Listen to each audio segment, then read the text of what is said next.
should be. Oh, it's there. It's just real, real faint. Oh, we've been putting it over the left ear, so it's been out. You can put it over the right one. It's fine.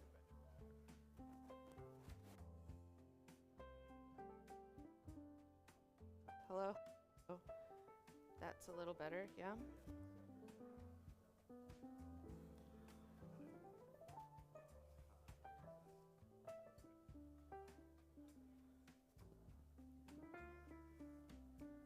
Good morning, everybody.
Good morning. Good morning. My goodness, my apologies. Hello. Good morning. Hey, we're going to do something a little different, just in the terms of the order that we do things. We're going to have our greeting time right up front here, and you're already doing that naturally. But now's a chance to actually move across the room or look around and figure out who's here and who you haven't seen in a little while. We're going to take 3 or 4 minutes to do that. If you're online, you can. We would love it, actually. Not just you can. We would love it if you would put a note in the chat. Let us know you're here, where you are today. I see there are donuts around, so if you haven't gotten one of those, you can go grab one. But let's take a few minutes here, greet each other, and then we'll move into our morning.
All right, everybody, how about if we find our seats here?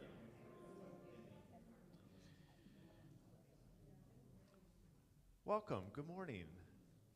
A few more of you who made your way in. Glad that you're here this morning. Glad if you're online that you're joining us in that way.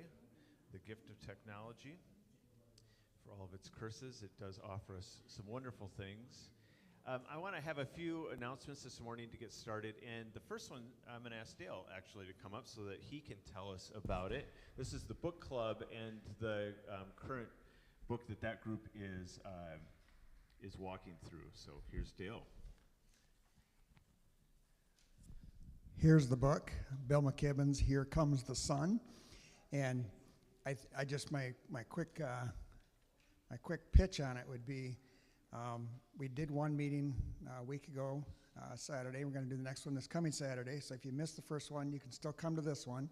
If you want to catch up a little bit on the QR code there's a link to a site that has a discussion guide and a Vimeo interview with him that's about an hour long. So you could take an hour and watch the Vimeo, and you would have the whole idea of the book, and you could skip the whole thing and still get the idea. So, or you could come have a lovely discussion with us. So, I really appreciate his approach in this book. It's positive. He offers often with climate, it can be kind of a downer. There's just a lot of bad news, and there are things we need to be against, but there's things we need to be for, and I think he offers that in this book. He offers a positive vision of what a better world could look like, and I appreciated that. So happy to have you join us. Thanks, Dale. Very readable from Deb. Okay, yeah, we need help imagining a different world, right? We need help with that, and this book can do that. Sorry, I left that blank. Dale had just said the next one is this coming Saturday. Is that right, Dale? So that would be April. No, that's a May date. May 2. May 2. Oh boy, May 2. There you go. I'm sorry, Jeff, we can't skip May. No. Next thing I want to tell you about, on May 3rd is our partner gathering. Partners are the people who have said, hey, count me in. I'm willing and ready to kind of commit myself to seeing the branch live out its values. If you are a partner, we hope this date is on your calendar. We have some really important updates to share that afternoon, about an hour and a half. We'll have some food and snacks to enjoy.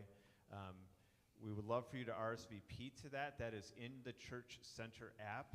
And so I didn't even put a QR code this time because I figured you all have the app and you can find it yourselves because you're savvy people like that. That is next Sunday, May 3rd. If you're not a partner but you would like to be or you're curious about being, come and see Teresa or myself, and we will not only tell you more about it, but we often have people who are considering partnership come to a meeting.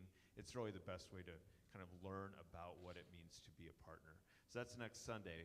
And then the final thing, a couple of groups here that are places for connection and relationship and learning. And so if you're a Verkijk or a Mike and Janelle DeBlay, would you stand up wherever you are at the moment?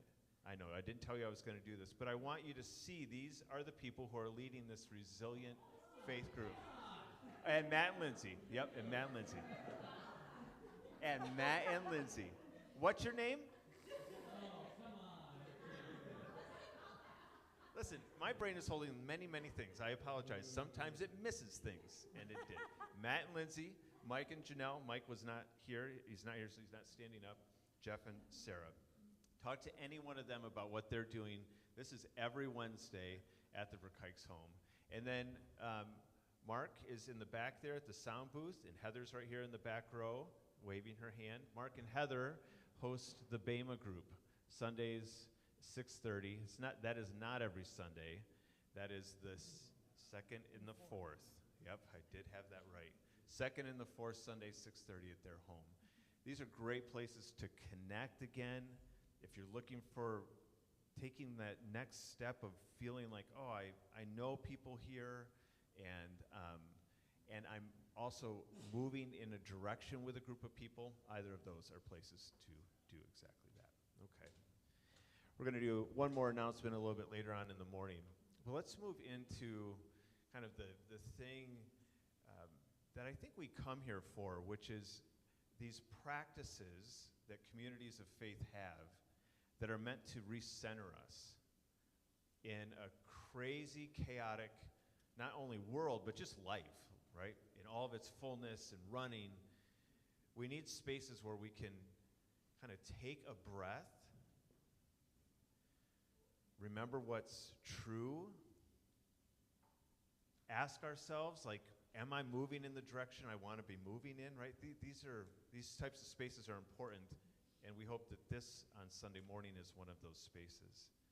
So let me invite us into a call to worship on hope, and then we're going to practice prayer together. We're going to experience that with one another.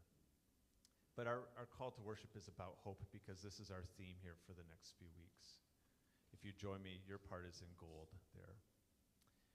Hope is not just a wish that things will work out. Hope is the muscle we build by showing up. Hope sees the broken world clearly and chooses to act anyway. Hope imagines another way forward and finds the will to pursue it.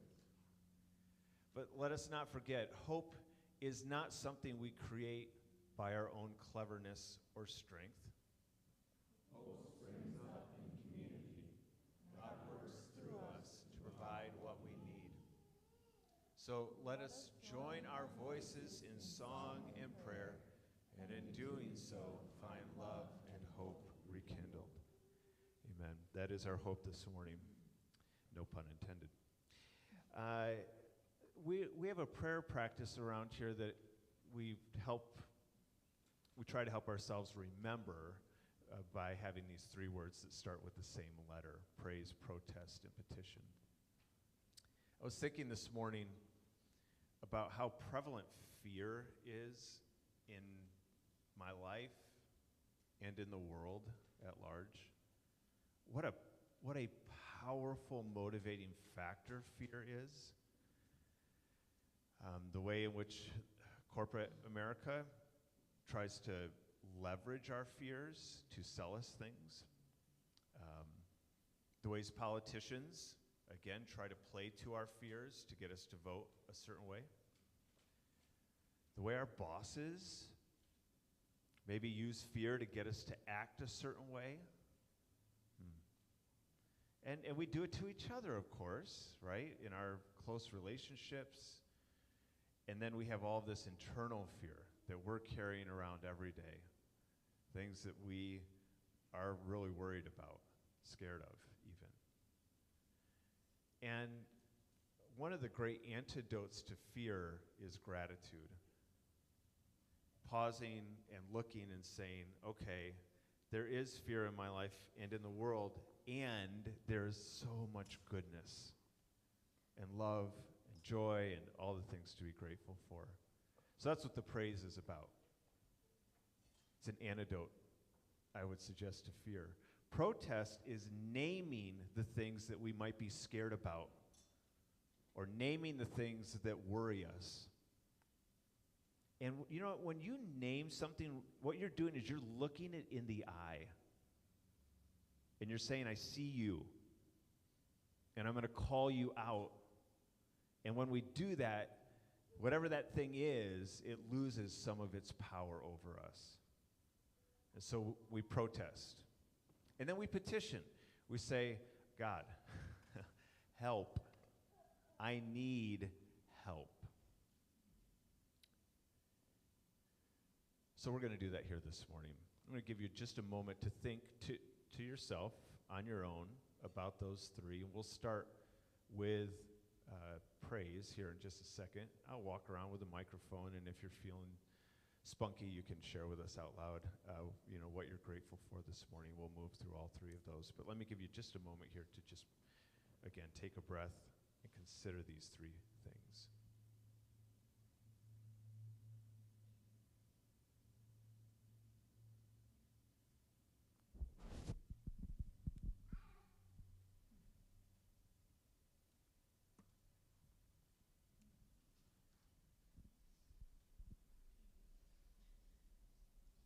What are you celebrating? What's bringing you joy this week? What has been fun and light and lovely? Yeah. The beautiful day last week and just being outside and seeing all my neighbors outside too.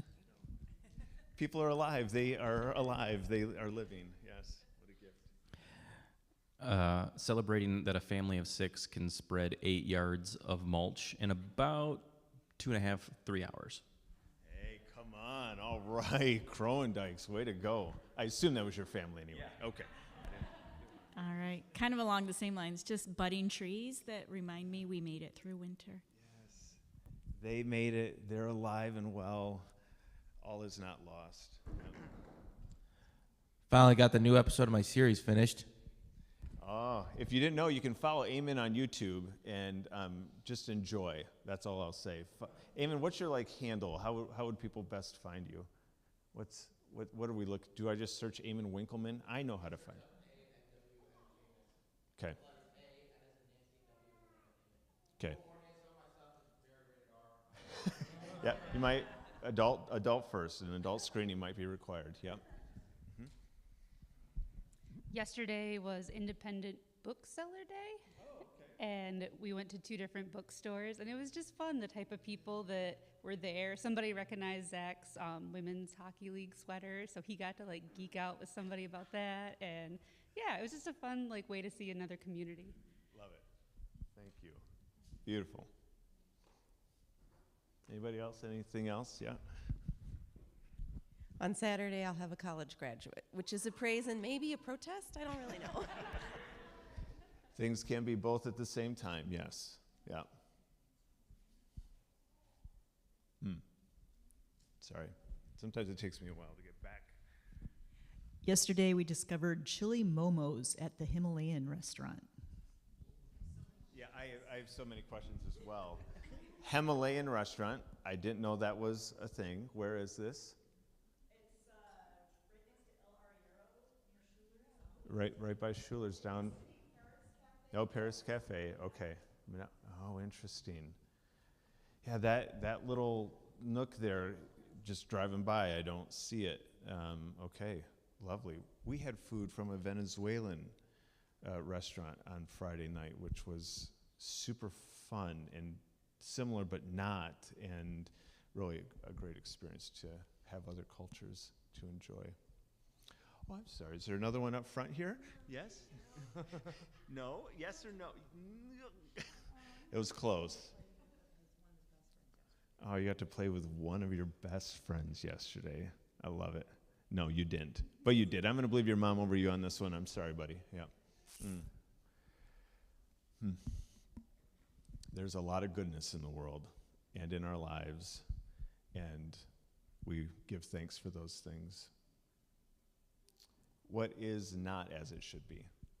What are we worried about or scared of or angered by or frustrated with? What comes to mind?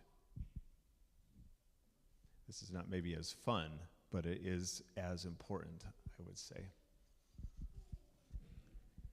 Did you want to say something? No? Okay. I don't remember the name. I think it's the McKinney Veto Act, but in education we have an act that if someone becomes homeless, educators are notified about it. And in the last month I've had 4 students, which is just crazy to think about. 4 students in your classroom? Well, out of my 100 kids. Out of your 100, yeah, right, kids who cycle through your room. That is wild, Jeff, yeah. I'll just piggyback on Jeff. I've had 2 students in the last week.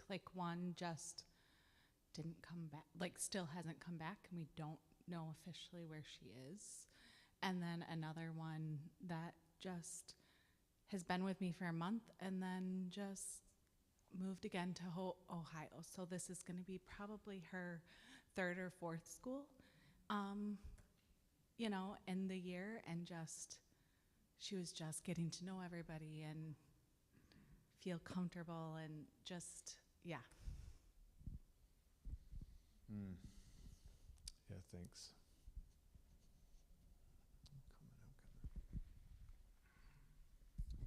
My little brother Eli, for the past couple years now, he's been struggling with depression, and it's starting to scare my mom a lot.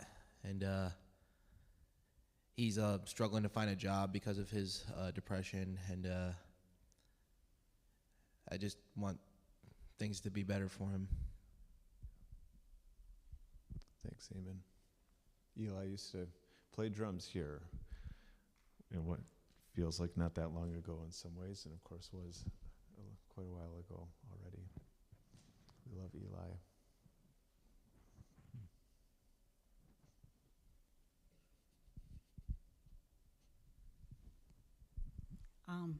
So one of the kind of financial rules for community mental health is that you can only access recovery services once a year, just from a financial standpoint. And once you've accessed it, you have to wait a year to get back into it again, which doesn't really fit with the disease of substance use. And I ran into a very sweet young woman who was in her 3rd trimester of pregnancy and just really struggling with addiction and wasn't able to get the care that she needed. And she asked me how long it would take to get her baby back. And it was just really heartbreaking.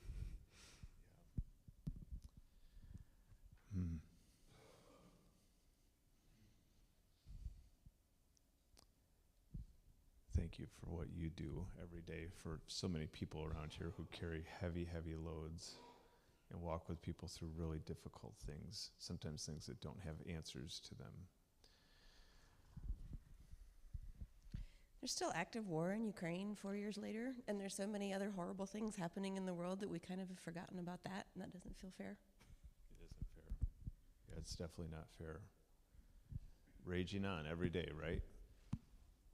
Oh, my goodness. Yeah, that just reminded me of another thing we've forgotten about is like the gangs are controlling Haiti. Yeah, Haiti yet again dropping off the radar.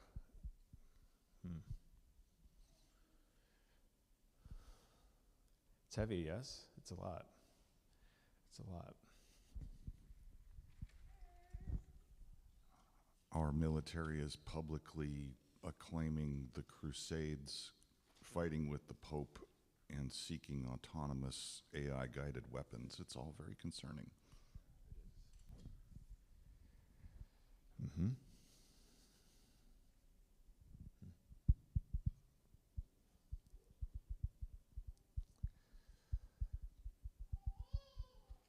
Both of these things are together, like this goodness and gratitude, and we could have kept going, of course, naming things that are beautiful, and we could keep going with this one too. I mean, how many of us haven't spoken?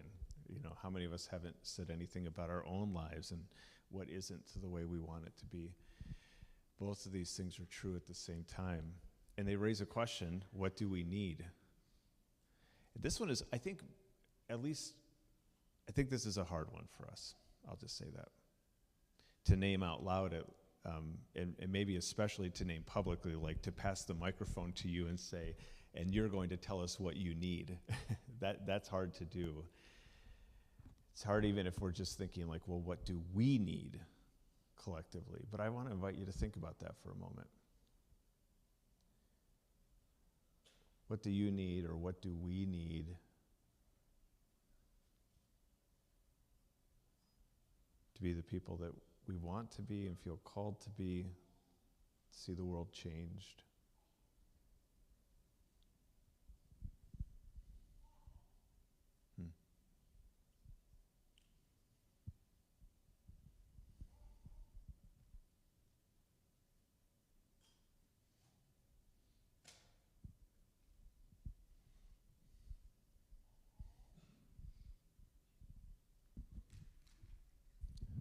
We sing it frequently, but need to be slowed down.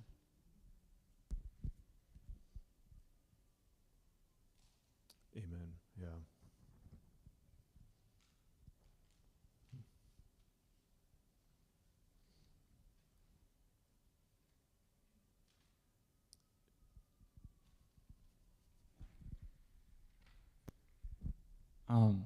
I need the sun to stay out so I can go outside and be in nature and breathe fresh air. Amen. Mm-hmm.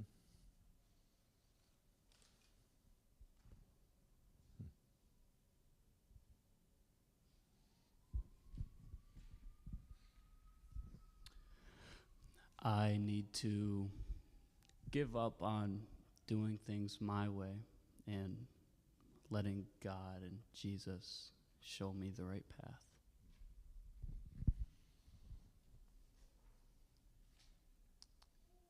Yeah. So easy to just charge ahead and imagine we'll figure it out again by our own cleverness and strength. Yep.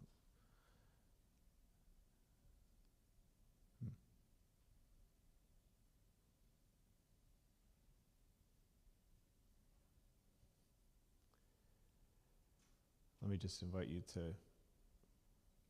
quiet yourself and to maybe even close your eyes.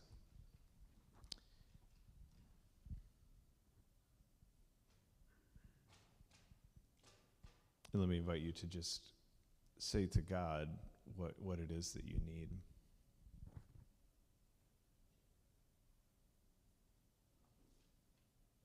Maybe it's specific, maybe it's very kind of general. Doesn't matter.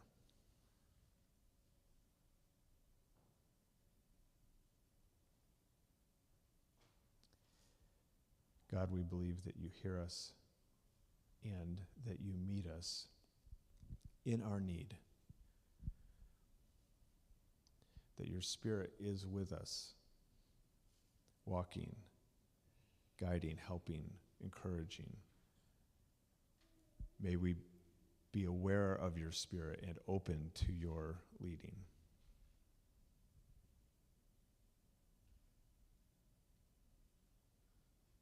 Amen. Amen.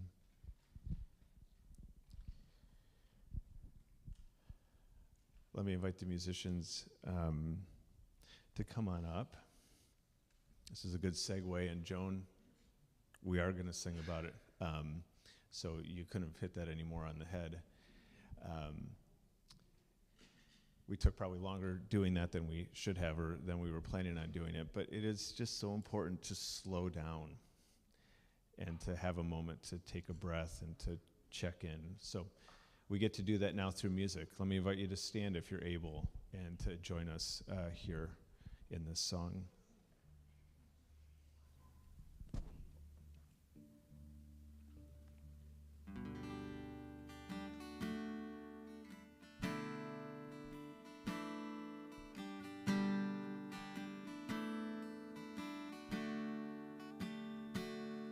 Take it easy, easy. God already loves you completely. Take it easy, easy. Rest in the shade of God's wings. Lay down your burdens and rest for a while. The shepherd who seeks you is gentle and kind. There's nothing to pay for and nothing to earn, and nothing you have to become. Take it easy, easy. God already loves you completely. Take it easy, easy. Rest in the shade of God's wings. Lay down the scales where you weigh out your life. The measures are empty, just leave them behind. The distance between his two hands are enough to tell you the depths of his love.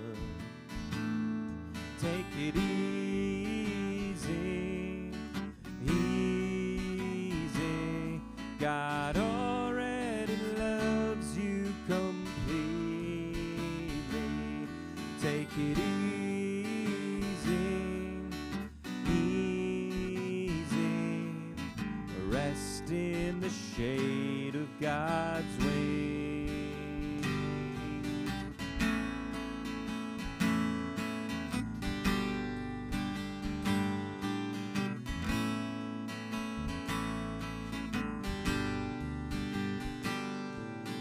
Lay down the armor you brought to the fight.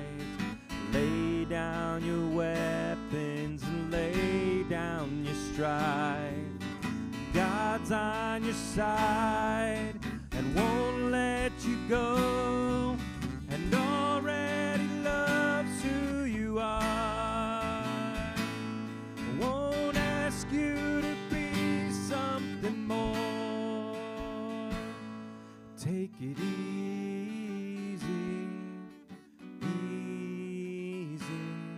God already loves you completely. Take it easy, easy.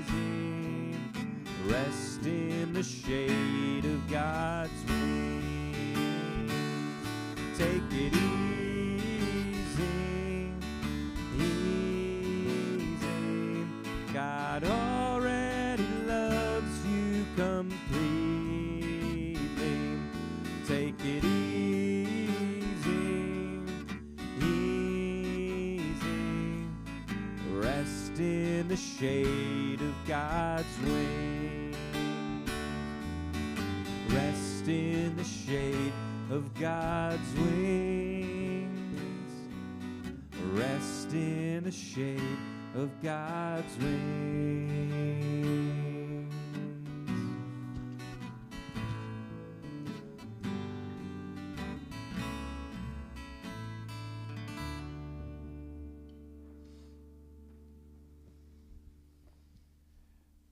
That song helps me breathe. You can have a seat. Are you doing? Yeah. Yeah, Joan, thank you for saying slow down, because as soon as you say it, I take a deep breath. When we sing this song, I take a deep breath. And that is maybe more important than ever these days. We're going to keep talking about hope today, and one of the ways that we talk about hope is naming the things that are good, naming the things that are happening in our midst. Stephanie is going to come up here and give you an invitation having to do with the stewards. As she comes up, though, could we have all of the current stewards stand up? If you don't know who is a steward, these are your stewards of care and stewards of resources. I'm so horrible, I can't do this off the top of my head. Who's missing? Oh, I just didn't see Heather. You were blocked. These are your stewards of care and stewards of resources. So, Stephanie, come on up. You all can have a seat. Stephanie's going to tell you how something that we need your help with. So I volunteered to recruit you all to nominate stewards because I am the weak link in the chain. Untrue. I am not here every Sunday. I am a steward of resource, and if you read the email, you know that they're in charge of numbers and budgets, and I'm an English major. And when we go to plan meetings, it's always my schedule that's the problem, and I always feel bad about that. So I don't want you to have this idea that to be a steward, you have to be a perfect person and have everything all together, because what really matters is that you care about this community and that you want to serve. So you can nominate yourself to be a steward if you want to serve in that way, or you can nominate anybody that you love in this community to serve.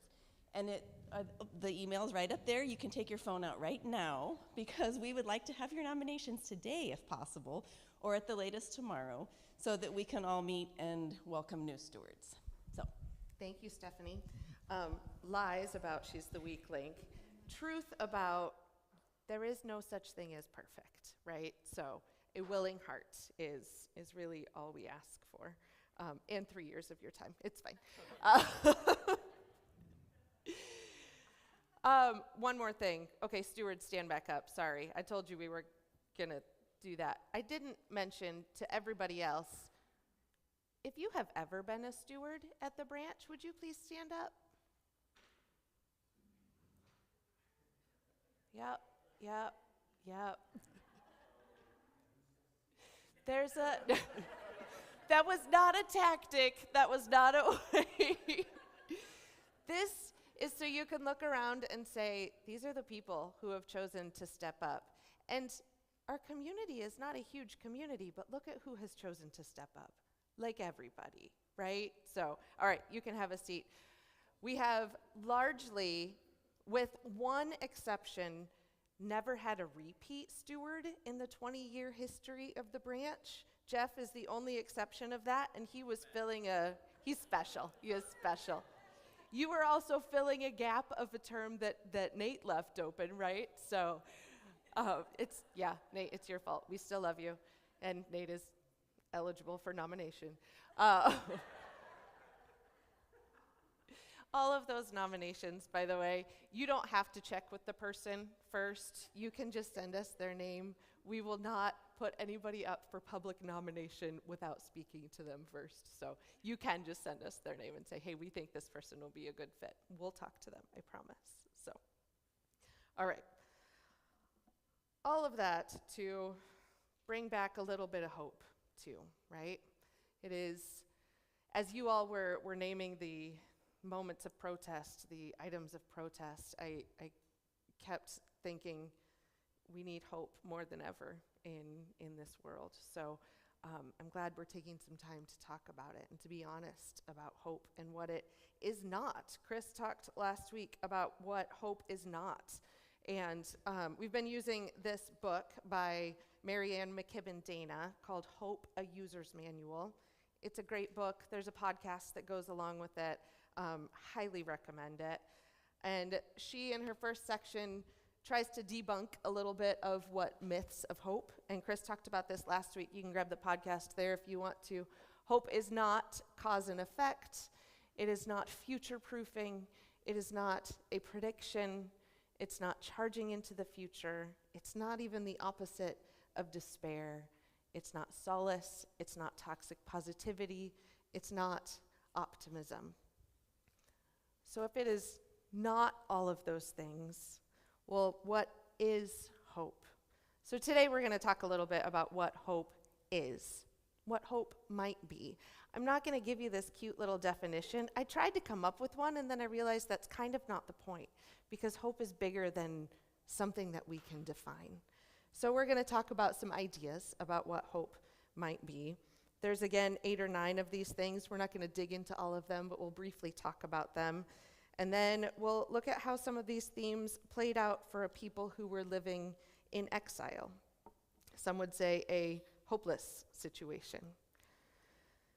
McKibben Dana starts with this in this section. Hope is what we do. I think it's a great place to start if it would ever come up on the screen, but my finger isn't working. Mark, can you help me? Maybe. We'll see. You'll just have to listen. Hope is what we do. I think it's a good place to start. Hope is a series of constant and consistent actions. Not one big giant gesture and then all is well. Okay, if you have the power to do that, do it, please. We would all appreciate it.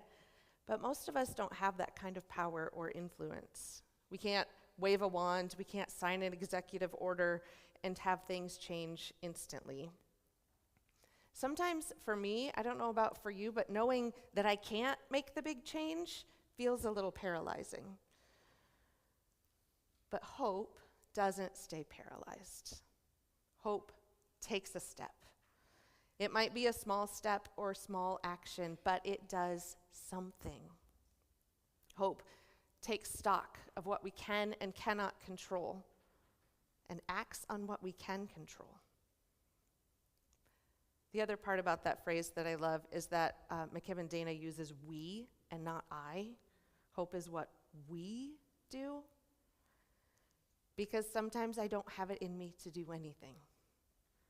But I know you do. And I know that I can rest today and get back at it tomorrow. And then maybe you need a rest. Because hope is what we do, yes, but hope is what we do together. All right, her next one I don't love so much. Hope is outmatched. Did you feel that in our protest this morning? That there's plenty of bad and hurt and suffering and awfulness in our world? There's more of that than there is of hope.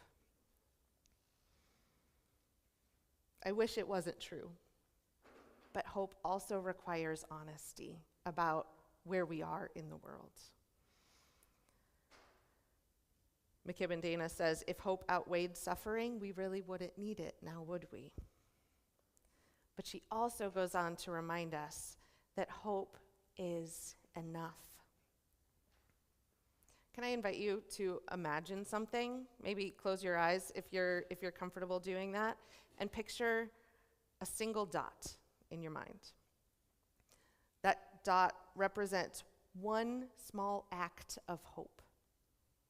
It's not a lot, right? It's there, it's visible. It changes the landscape of nothingness, but it's pretty small. Now add 10 more dots. And 10 more. And 100 more. The landscape starts to look very different, doesn't it?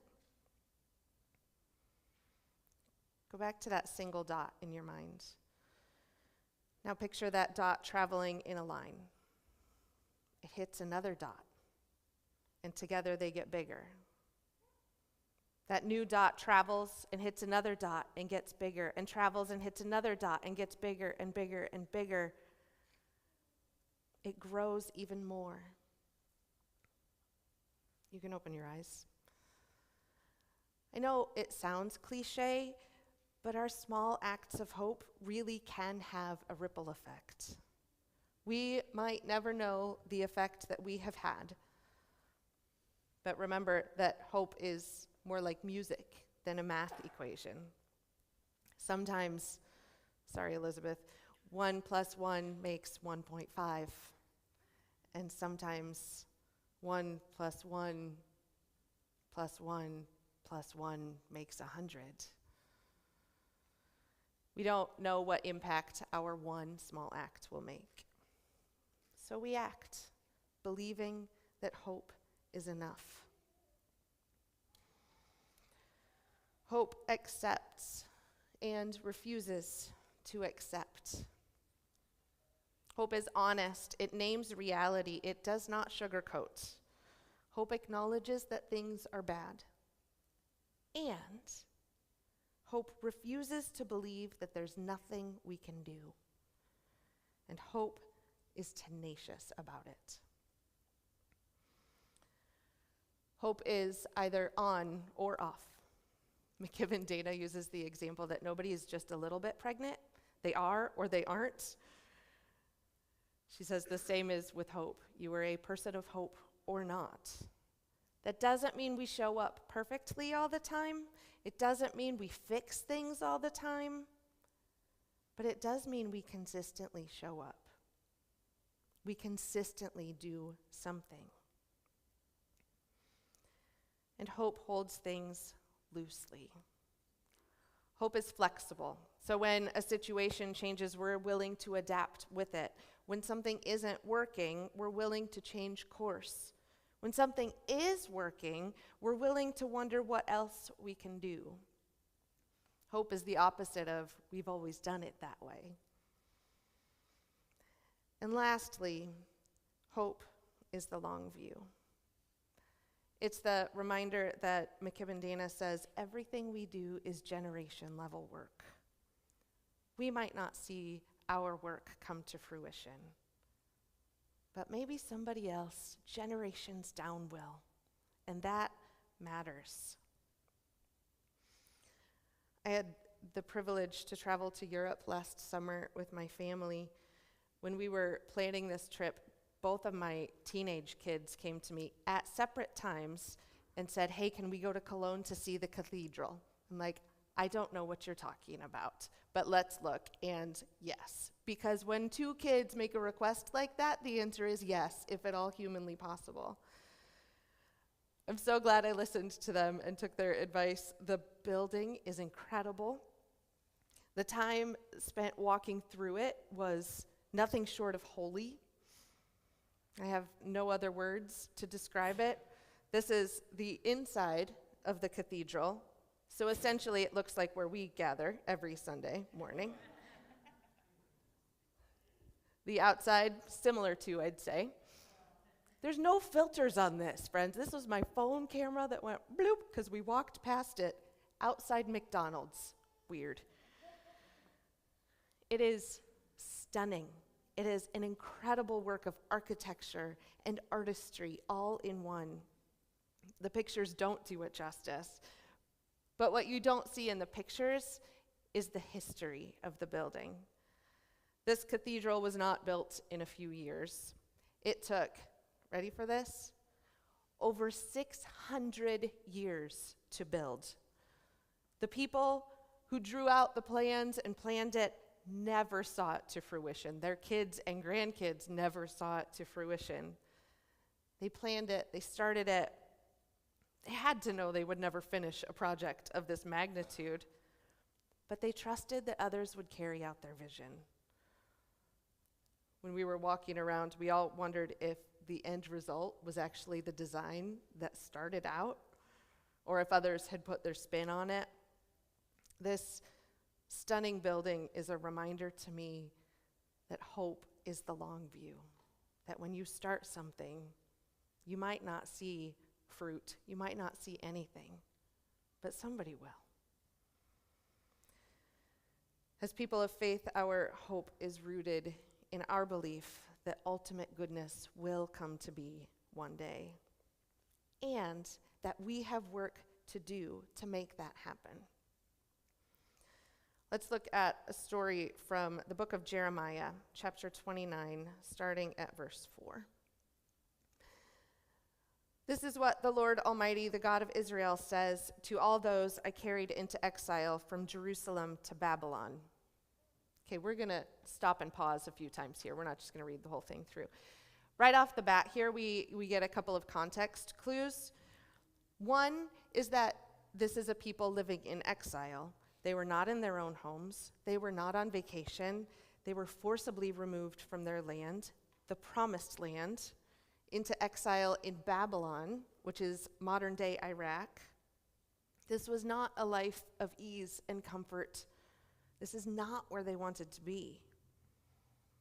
Second piece of context in there, notice that it says, God says, I carried into exile. I have questions about what that means, about if God caused it to happen and why. But I can also look at that and see God's presence. God carried God's people. The next set of verses offer some instructions on how to live in the land that they are exiled to.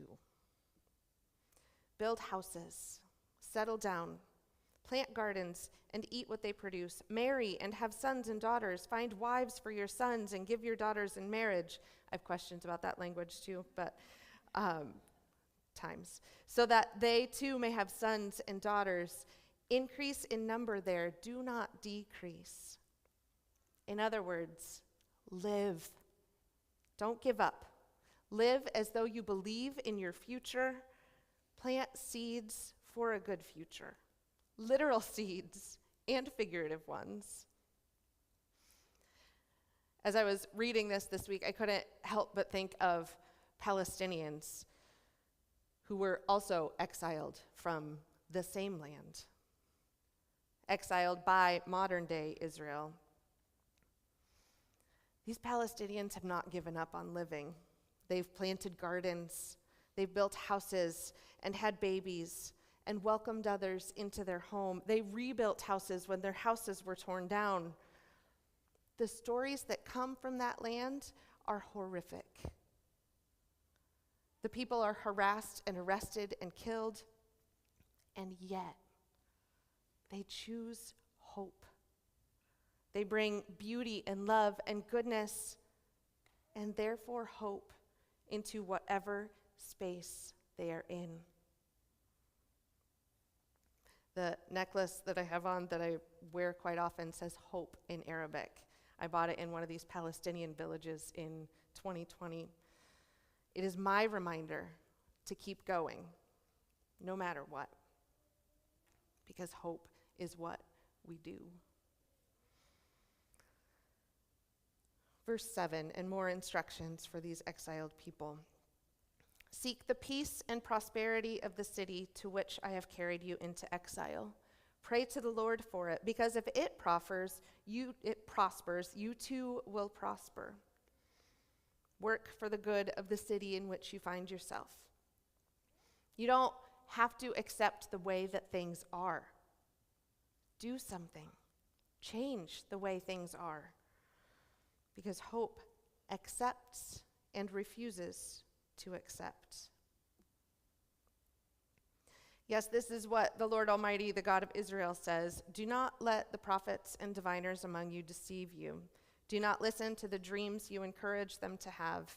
They are prophesying lies to you in my name. I have not sent them, declares the Lord. The prophets and diviners were telling the people what they wanted to hear.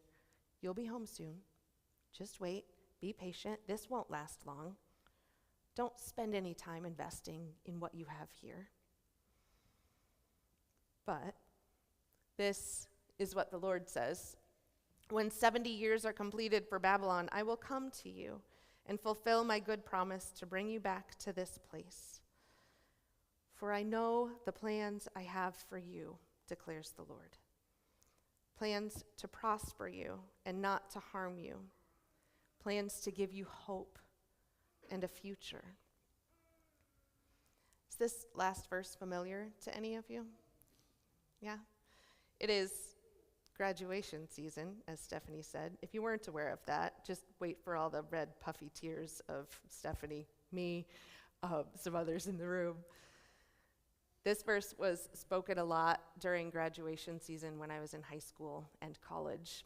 I went to a private, pretty conservative Christian high school and conservative-ish Christian college as well. So this verse was spoken a lot at graduation, and it was meant to bring a sense of peace, a confidence that my future was held securely in God's hands. It is a lovely sentiment, but I didn't hear it that way. I heard it as, this is your job to go find this very small little plan that God has for you. And if you do so, then things will go well for you. You will be successful. You will get married, because of course that's your future. You will find happiness. And if you don't find that one little pinprick of a plan, well, we don't actually talk about that because you must, and you will. It's cause and effect, which we claimed last week was not hope. So for many years, I silently rolled my eyes as people would say this verse to me. Maybe not so silently. And then I read the context of this passage. This verse really has nothing to do with me or you or any one individual. It's about Israel as a whole. It's about y'all, not you. It is communal flourishing, not individual prosperity and success. So with that in mind, listen to those verses again. This is what the Lord says. When 70 years are completed for Babylon, I'll come to you and fulfill my good promise to bring you back to this place. For I know the plans I have for you all, declares the Lord. Plans to prosper all of you and not to harm. Plans to give you as a people hope and a future. Then you will call on me and come and pray to me, and I will listen to you. You will seek me and find me when you seek me with all your heart. I will be found by you, declares the Lord, and I will bring you back from captivity. I will gather you from all the nations and places where I have banished you, declares the Lord, and I will bring you back to the place from which I carried you into exile. 70 years. There's an end, but it's not anytime soon. In fact, some of those people probably never returned back to Jerusalem. But still, do the things. Invest in where you are. Think about those people who will live into the goodness and beauty of the future you are helping to shape. Hope is the long view. This is why we as a faith community are actively making plans to solve some of our building's issues. These very amazing, pretty things like a new roof and HVAC units, although we'll very much appreciate that come summer. Things that we don't necessarily see or notice much, but they allow this building to keep going. They allow us to provide a space of belonging and growth and learning, and not just for us, but for all those people and organizations who use this building throughout the week. It allows us to provide that space of belonging, not just today and not just next year, but well into the future. You'll hear more about these specific plans and how you can participate coming up in the next few weeks. We're choosing hope. And hope looks to the future. Hope dreams of a better tomorrow. And hope gets moving toward that tomorrow. For I know the plans I have for all y'all. I'll get Southern for a second. God says the plans are good. The community will prosper one day. So for today, even though life is hard, get busy living toward that good future. Plant the gardens, build your houses, get married, have kids, watch your kids get married and have kids. Live a life of hope. Those same words are for us today, too. Even though life is hard. We named a lot earlier. Suffering outweighs hope. Even still, plant your garden, build your house, get to know your neighbor, get involved in local levels of government to make change, advocate for those whose voices have been long silenced, feed people with no strings attached. Speak up when the conditions are so bad at the detention center in Baldwin that it prompted the detainees to go on a hunger strike this week. Speak out against the inhumane conditions that are in our jails and our prisons. Get involved. Support those who are doing good work. Volunteer. Pay attention to those who are around you. Support. Encourage. Bear witness. Sit with. Friends, the bad news is that we may never see the results of our labor because hope is the long view. And there is no guaranteed success. Remember, hope is not future-proofing. We can't instantly fix all of the world's problems. But the good news is that hope, when it does something, no matter how small, hope is enough. We wanted to take some time this morning to practice hope, to participate in hope in some very simple ways. So you have a few options this morning. On the back tables, maybe you noticed as you walked in, there's a bunch of creative options. There's tissue paper, there's paper, crayons, scissors, all different ways to make flowers. There's yarn and crochet hooks and a couple of patterns back there if you know what you're doing with a crochet hook. There's also a QR code back there to a Pinterest board. If you have Pinterest, you can get some ideas of what to make. or you can just Google and look up a project. The point of that is to make a flower. In some way, make a flower. Bring some beauty into ugliness. Bring some beauty into hard. Remember that beauty still exists. You can take those flowers home with you if you want. You can give them to somebody. You can hold them as your reminder of hope, or you can just leave them on the tables and we will put them together. If you're crocheting a flower, we're creating a lovely little backdrop in the Branch Kids rooms full of flowers, so you can contribute to that as well. If the creative piece isn't your thing, there's also some pieces of paper and pens at a table right in front of the soundboard. Write a note to somebody to encourage them. Maybe write a note to a graduate. Maybe you know a graduate by name. Write them a note. Maybe you don't know a graduate by name, but you want to encourage somebody. You can leave those notes on the back, and we'll make sure our high school and college graduates get those in the coming weeks as well. Or you can sign up to be a part of a team of people who are going to take consistent steps into the future. One is for the bioswale team, the bioswale that's coming on this side of our parking lot in the coming months. You can help take care of it. We'll teach you how. Wait, we won't teach you how. Plaster Creek Stewards will teach you how to take care of it. If you want to be a part of that and have some time to be outdoors, sign up for a bioswale team. We also are starting a couple of teams of people that are related to our goals for the year. Remember this document? One of our goals is to find ways that we can be a more inclusive community, specifically for the LGBTQ community and for people of different abilities, neurodivergent folks. But first, we need to take stock of what we do well and what we don't do well.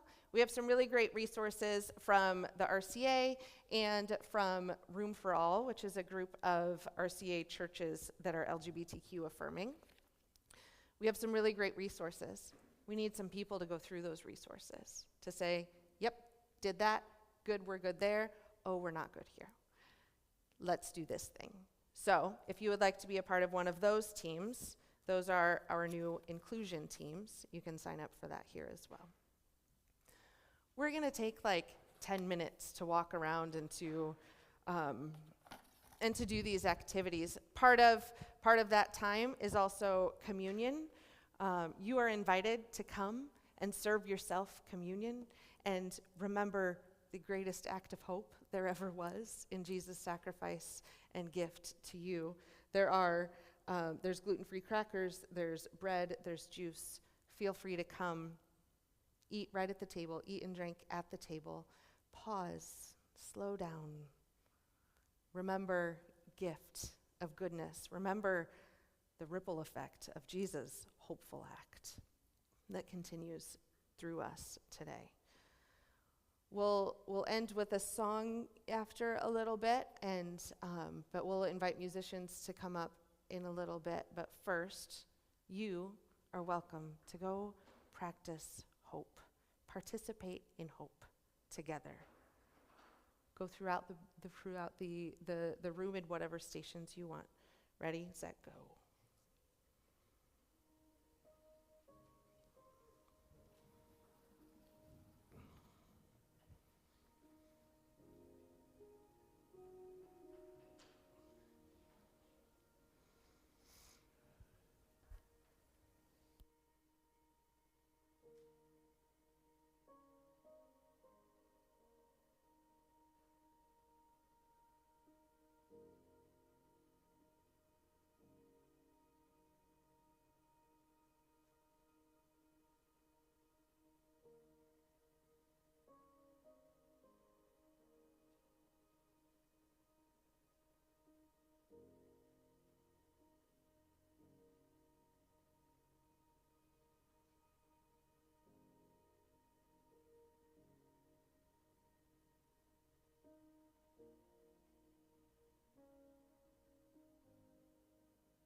Thanks for the backup music here. That was lovely. What a gift.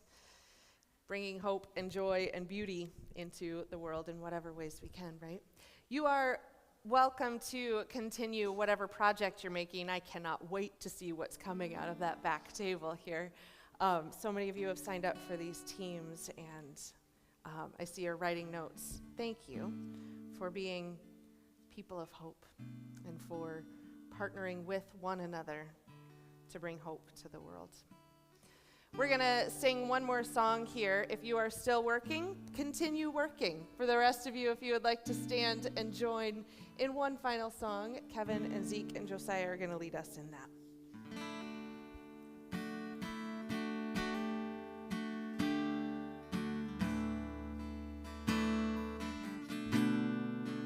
Grace will prevail, though the darkness is strong and the burden weighs heavy and long. Grace will prevail, for our God is the light, rending the cover of night. Grace will prevail.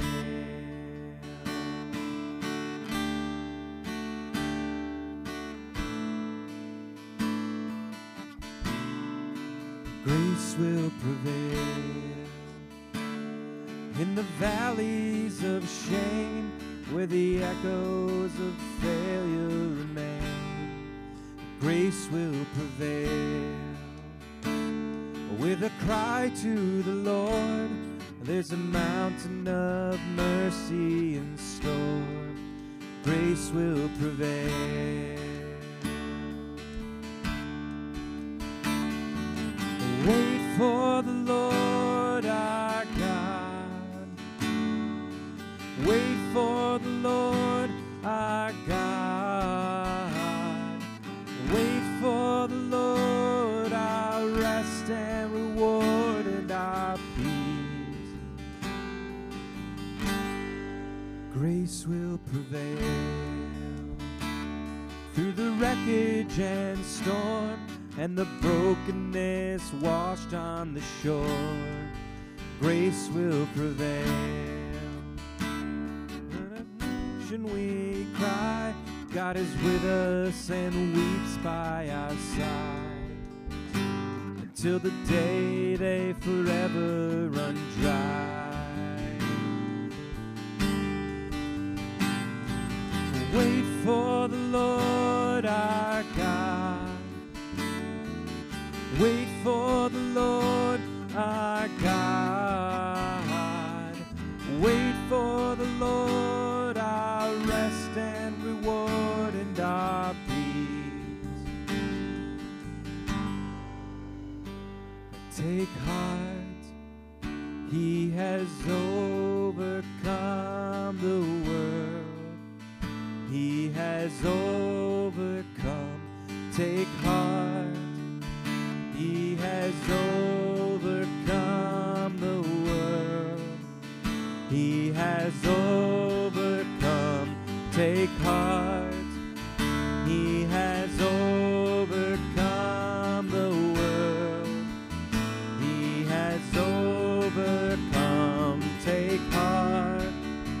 He has overcome the world.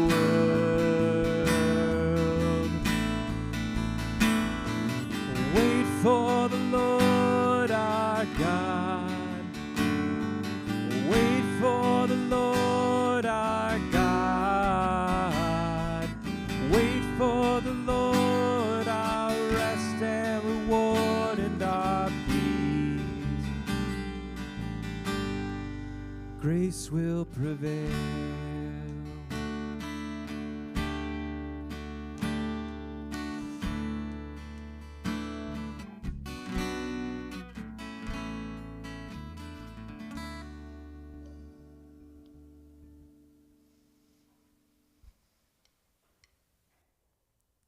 Friends, may we all be people this week who pay attention to the world around us, to name the things that are hard, to notice what we can't change and let it be, and to name what we can and to go do something about it.